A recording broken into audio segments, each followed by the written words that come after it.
So you've had a chance to look at Tübingen. This is nice. This is not Canada, so these results are coming from Germany and from Canada here. I don't know whether disclosures are required, but just in case, there they are. And I'm talking about aging and the human immune system to try to give you some background about what goes on in human aging. Really talking about humans, mice, other animals may be different in some extent. So in the words of our conference organizer that I saw on the website, immunology is messy, huh?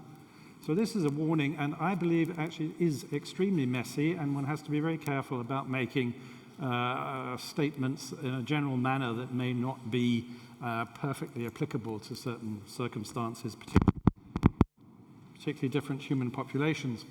So we know, and this is mostly from animal models, but we believe this is also the case in humans, that of course the aging of the immune system starts with the aging of hematopoietic system in general, the constant supply of new red and white blood cells throughout life. So there are genetic influences, environmental influences, the old body, the old environment is affecting the very stem cells that are required constantly to regenerate components of the immune system and blood altogether. So what happens with aging is that there are alterations in those hematopoietic stem cells that of course have a downstream effect on all of the products of those cells. We know that there are higher numbers of hematopoietic stem cells, lower DNA repair capacity on a per cell basis, and as humans progress through life, they use up the stem cell reserve. So it's a very common kind of theory for aging, that you're using up your stem cell reserves, and indeed older people may have monoclonal hematopoiesis because they've got one single stem cell left that's providing the entire hematopoietic system in that person. So this results in a lower output of cells to the periphery. Immune cells like B cells and T cell progenitors are decreased in the fraction of cells that are output because there's a higher proportion of myeloid cells. So there's an alteration in the functionality as a result of the difference in the amounts of cells produced, as well as the functionality of those cells. And of course, as we just heard in one of the short talks, to generate T cells, mature T cells, there must be an active thymus. This is something which is a very big organ in childhood, but already involutes changes very greatly in puberty and is essentially gone by the time people are 50 or 60. But it's, again, it varies between people, so there may be a base for differences in human individuals at a later age regarding how much thymic function they have remaining. And so there are many ways. This is viewed as an evolutionary pre-programmed event. This is not a pathological aging event per se. This is a pre-programmed developmental physiological event. So this is a crash course in immunology for non-immunologists of the vertebrate immune system. Invertebrates have this arm of the immune system, the so-called innate arm, but they don't have an adaptive arm. It's a puzzle why vertebrates need this second arm of the immune system, actually something that one can discuss. So the non-adaptive, it's the innate, the non-clonotypic, these are the myeloid cells, phagocytic cells, also some lymphocytes which are of a special type that have innate-like characteristics that are not responsible for the regular T cell, B cell production of antibodies, cytotoxic cells, responses to vaccines, responses to pathogens, responses to tumors.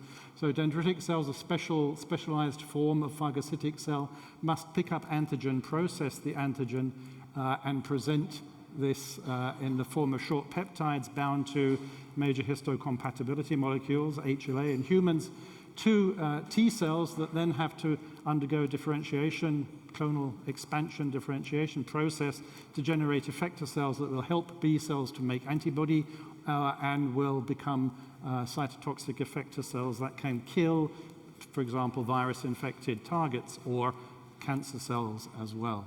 So this goes on in lymph nodes, and there is a problem not only with the generation of the cell components of the immune system, but the place where the action takes place in the lymph nodes, which are different in older animals and humans too, compared to younger people. So that is also something that is altered in aging.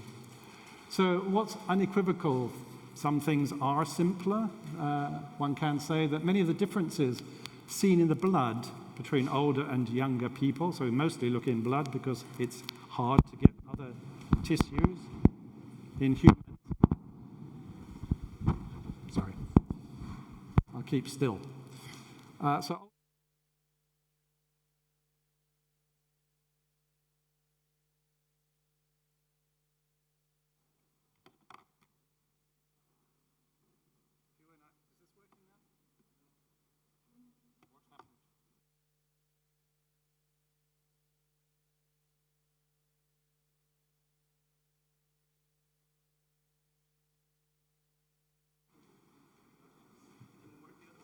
It stopped working. You can stay using it. I'll use this one. Yeah.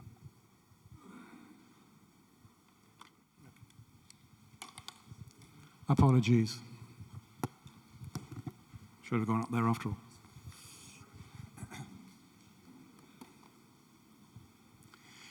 So what's clear in all different populations that have been studied so far is that older people logically have fewer naive T cells and B cells because over the lifespan they have recognized the particular pathogen for which they carry specific receptors, and they have differentiated into effector cells and memory cells. So older people have fewer naive T and B cells, but they have more memory cells and they have more myeloid cells, as I mentioned before. So this refers to circulating cells that we can measure in humans, and if we want to correlate these with functionality, then these can only be viewed as biomarkers. And biomarkers of a particular outcome have to be robustly associated with that particular outcome.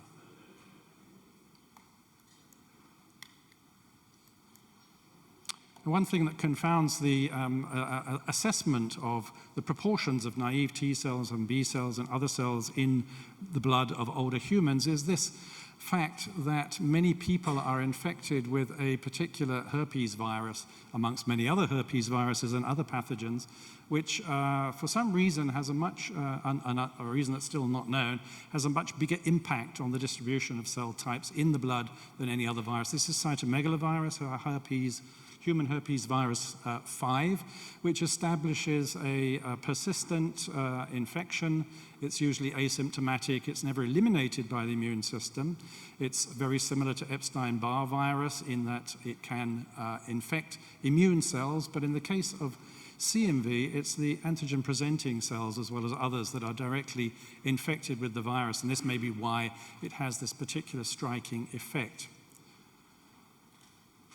So one has to take into account the fact that in Western populations, at least, not everybody is infected with cytomegalovirus, and so you will see differences between people who are infected with CMV and those who are not infected. And because the fraction of the population that's infected goes up with age, this can be a confounding factor when looking at age-associated differences.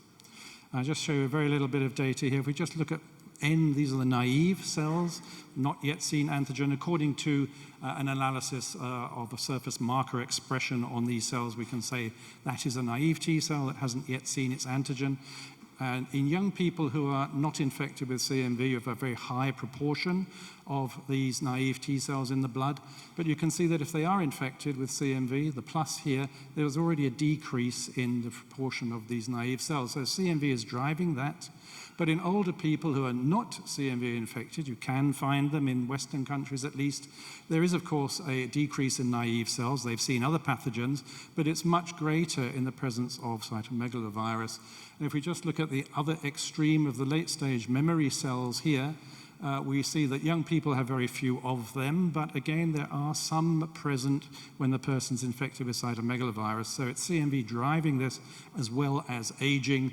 Older people who are not CMV infected have very few of these late-stage differentiated cells, whereas people who are infected have really sometimes huge accumulations of these late-stage CMV-specific cells. So this is not really aging, but it's something that confounds the picture of aging by going in parallel with chronological aging.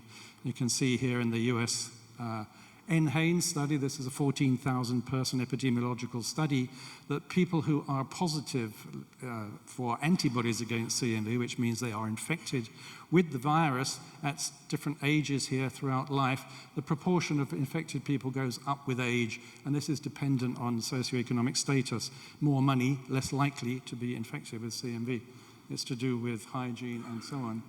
So major hypothesized problems with this concept of immunosenescence, that the immune system is not working as well in the elderly compared to the young, is that there are too few naive T cells and B cells, which also have poor functionality on a per cell basis. So because they've been coexisting for a long time in the presence of a pro-inflammatory environment or other negative influences of the systemic old host. So there could be holes in the repertoire, that is to say, you just don't have a naive T cell that has a repertoire of a T cell receptor that is specific for a new pathogen or a neoantigen appearing as a mutation on a tumor, for example. This is something which is of great interest practically at the moment for using immunotherapy in cancer patients, which is our prime interest in life, in fact. So this has the effect of decreasing your chances of responding effectively to a new antigen that's not been seen by that individual before, either a new generated antigen or one that's a person goes to a country where there are viruses that were not present in their youth when they generated memory cells. So you could also have too many exhausted memory cells that have been in a body since a young age of when you're infected as a child, and that memory has to remain with you for life. Sometimes that is the case, sometimes it isn't. And one reason that it's not might be that the memory cells themselves become affected by an aging process. So that we could say that they're exhausted. And you might have too many suppressive cells, which essentially are physiologically regulatory cells that dampen over-exuberant immune responses. But if you have too many of them, you'll be dampening responses that you don't want to dampen. So again, these are what we can measure in the blood should only be viewed as biomarkers for what might be going on. For example, by association with all-cause mortality, which are studies that we've been doing, longitudinal studies, or response to vaccination, particularly influenza vaccination in the elderly, but also cancer vaccines, now that we know more about which targets we can use to vaccinate cancer patients and in susceptibility to disease. Now, without going into too much detail through this slide, this is a paper from a few years ago from a group here in Berlin, actually not my group. You would think we would know this, but there aren't very many examples as to whether humans who have few naive cells actually suffer because of that. And this is an example of vaccination against yellow fever, a new antigen for the people being vaccinated. And this group showed that indeed older people have a problem responding to yellow fever vaccine successfully, for not only, but also because they have too few naive T cells that will see these neoantigens.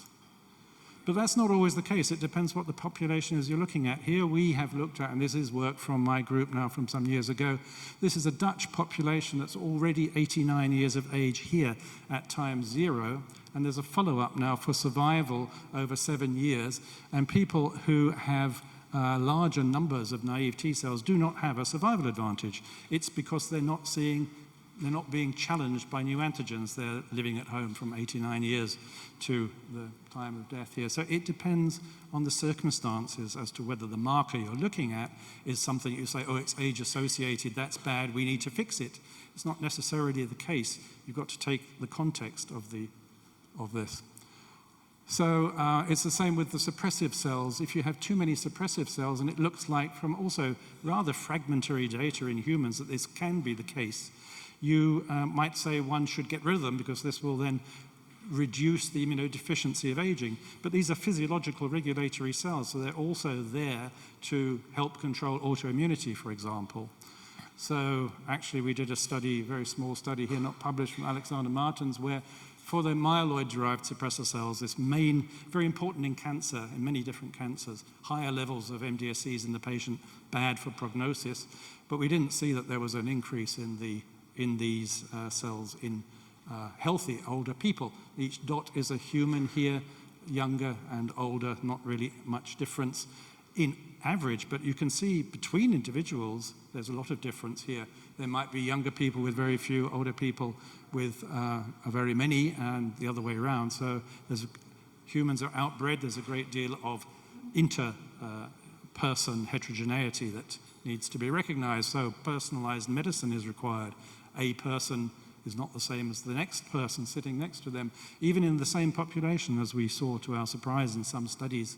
So regulatory T cells, it's the same thing. There's no effect on survival in very old people according to whether they have larger numbers of these suppressive T cells or not. So these accumulations of late-stage differentiated cells that you see in the literature sometimes described as senescent, some of them might be, but they are, let's just call them late-stage differentiated. Are they really senescent? Well, yeah, some might be. Are they actually bad for you? By association in longitudinal studies, we have found that accumulations of these cells, and other people have seen this as well, do actually signify a poorer prognosis, worse survival of that older person if they have more of these cells. And it can also be, though, in a population that's very, very old, so highly selected, not average, already 89 here in this Leiden population from Holland, that it's actually an advantage to have higher levels of these late-stage memory cells. This makes sense if that memory cell is against an antigen or a pathogen that you need to keep under control. And indeed, we believe and have some evidence for the fact that most of these accumulated late-stage memory cells are involved in keeping cytomegalovirus under control in these people. It's a powerful pathogen if you're immunosuppressed. Cytomegalovirus normally harmless, but if you're immunosuppressed either iatrogenically or for whatever reason, then it can be an extremely dangerous and lethal pathogen. Still a problem in hematopoietic stem cell transplantation in the clinic. But one last piece of data that I wanted to show you is, again, stressing the context dependency of these variables and the fact that people and sexes are not the same. So this is a Belgian population. These people are 85 at baseline. We've got a 3.5 year mortality follow-up. So these are only women. And we have differences in survival, as you can see, which depend on whether the person is CMV infected or not, and whether there's a balance of helper cells versus cytotoxic cells. We had seen that this was informative in the Swedish population, and we expected to see something similar in the Belgian population. Swedish, Belgian population can't be that different, but in fact the result was completely different between the two populations, and the best survival here we can see is for women who are CMV positive and who have a particular pattern of immune cell distribution compared to those who have a different pattern and are CMV negative. But, and this was a big surprise to us, this is completely absent, this association is completely absent in men. It's only relevant to women, so men doesn't matter. Those same parameters have, as you can see here, absolutely no impact at all on 3-year survival of people already made it to 85.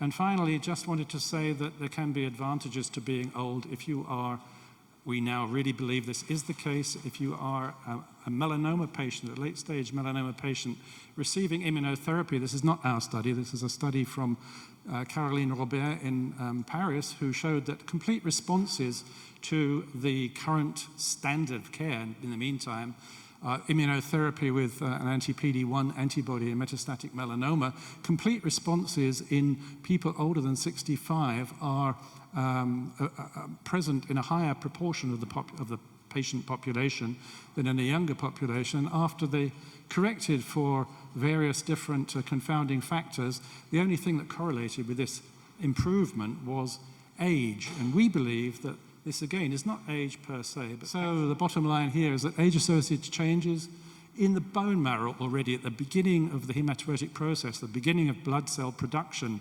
immune cells and other cells, it skews the output of myeloid versus lymphoid cells. So we know that more neutrophils, myeloid cells, and fewer B cells, as well as the T cell differences, are associated with poorer survival in these longitudinal Swedish studies that I just mentioned but didn't show you any detail of. This was the origin of the immune risk profile predicting 2, 4, and 6-year mortality in this Swedish population.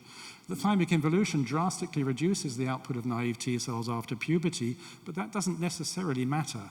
It depends what you're challenged with after puberty, whether you need those naive cells or whether you just need your memory cells against the tribal antigens that you've already seen before you reach reproductive age, which is what evolution is interested in, not what happens to you later on. Most associated immune marker changes are probably due to individual exposures to persistent pathogens, not only CMV, but particularly CMV for whatever reason, probably compensatory. So measurements of immune aging in the blood for biomarkers are context dependent, and they will be affected by, for example, CMV infection, which again is dependent on the genetic background, the sex of the person, that shouldn't say gender, sorry, and the socioeconomic status, all of which affect this. So how would you plan interventions to restore appropriate immunity? You'd have to do it personalized because you need to find out what appropriate immunity is. So the biomarkers need to be established in proper trials to see whether they associate with an outcome. What you can do, there are many things that you can consider engineering to do to alter a person's immune response and immune system. So which interventions? They'll be different. Do you want to eliminate CMV? No, I don't think so, because it can be beneficial, not only if you're a melanoma patient, probably. So you want to remove regulatory T cells and MDSCs to prevent, that should say, immunosuppression in elderly people so that their immune responses are stronger? Well, no, because you'd need to control that very carefully so that you did not stimulate autoimmunity.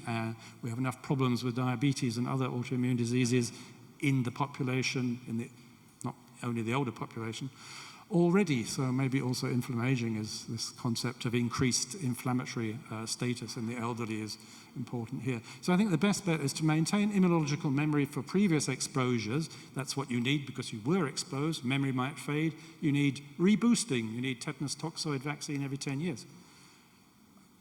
So you want to control persistent infections, you need vaccination. You could do adoptive immunotherapy if you knew which targets you were looking for. So you could encourage the generation of naive immune cells. So yes, that would be good if you were required to counteract new exposures or to replace exhausted memory cells. And we heard the earlier talk about thymic regeneration. So what you could do is, if a problem is that you have too few naive T cells and poor functionality, holes in the repertoire, you could identify the missing antigen receptors. You need to know what the antigen is going to be, and you could then clone that receptor, put that receptor into functional T cells and do adoptive immunotherapy. That is already done in cancer patients. If you can identify the tumor antigen and that patient happens not to be able to respond to it, you can engineer it so the patient can respond to it. So it's a question of engineering appropriate receptors into functional autologous cells. You could correct compromised hematopoiesis, because this is the prime problem. There's no point in correcting things down line if your hematopoietic stem cells, your single one that's left, are not working properly. You've got to fix that problem first. You could do that potentially pharmacologically. There are some interesting studies emerging on that. Or you could do this, of course, by transplantation, which is an old approach that does not work very well, even after trying for 50 years. Or, of course, by thymic rejuvenation, as we heard about. And finally, you could have too many exhausted memory cells. There might be ways that you could identify these more accurately than we can at the moment, and to revert them to full functionality. Also, the anti-PD-1 antibody has been used in HIV-infected individuals to restore functionality to the exhausted HIV-specific memory cells that express the marker PD-1 that the antibody binds to. So there are many ways that one could speculate about how to identify and how to fix problems in the individual older person's immune system. So this is our little institute here in Tübingen. And our funding agencies. Many of these studies have to be multinational for the aging cohorts, for the cancer cohorts as well. So many collaborators. I'm very grateful to the people who passed through the lab recently. Some of them are pictured here, the boys and girls who did the work, except that one, of course, who's just telling you about it. And I just have a quick plug for a meeting that's coming up at JAX Labs in September, where they're really trying to get to grips with mouse models as well that better reflect what's going on in human aging. Thank you.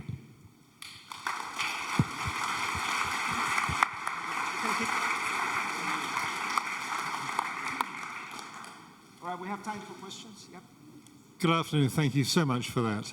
Can you tell me, please, going on to just an everyday level, how does that relate to the possible effectiveness or the likely effectiveness of flu vaccines? Assuming you predict the right flu virus, does this lack of naive cells preclude the vaccine working properly, or is there 17 other things happening at the same time? I think there are at least 17 other things happening at the same time, but you've got to have the right naive cells if it's a new strain. So one reason that older people sometimes do better than younger people is it's a memory response to what they've seen earlier on, and that there have been examples of that recently. But yes, if you have a new strain coming up, which will be the case, is the case, then you have to have naive cells present in the repertoire. If you don't, we don't know that, of course, because nobody's measured it, but the hypothesis would be that, yes, it could be one reason why the vaccine doesn't work. Thank you. I have one hypothesis that can be, it's only appear. What do you think about inflammation? Because I think that it is connected to immunoaging, because we know that inflammation increases with age, and maybe suppression of our immune system. It is response to high inflammation, high system inflammation, and if our immune system will work very good, we will have a lot of unspecific responses. Yeah, inflammation is an absolute necessity for generating an immune response. It should be acute and controlled. A dysregulation of that can result in what has been termed inflammaging, which just means a slightly increased set of mostly pro-inflammatory cytokines measured in the peripheral blood. There are correlations between those levels, particularly things like IL-6 and tissue damage, which is believed to contribute to some of the problems of aging. Yes, but inflammation per se is also a necessary physiological process. It's a question, again, of controlling things correctly, and the dysregulation that occurs with age is the problem. Yeah. Do you see biomarkers on the horizon to determine whether the virus, the CMV virus, is good or bad for you? So a general statement as to whether CMV is good or bad for you, is that what you would like to have? Yeah, some markers for that. Well, actually, I think it probably is good for you, yes. As long as you, it's both, right? Please join me. Okay, thank you.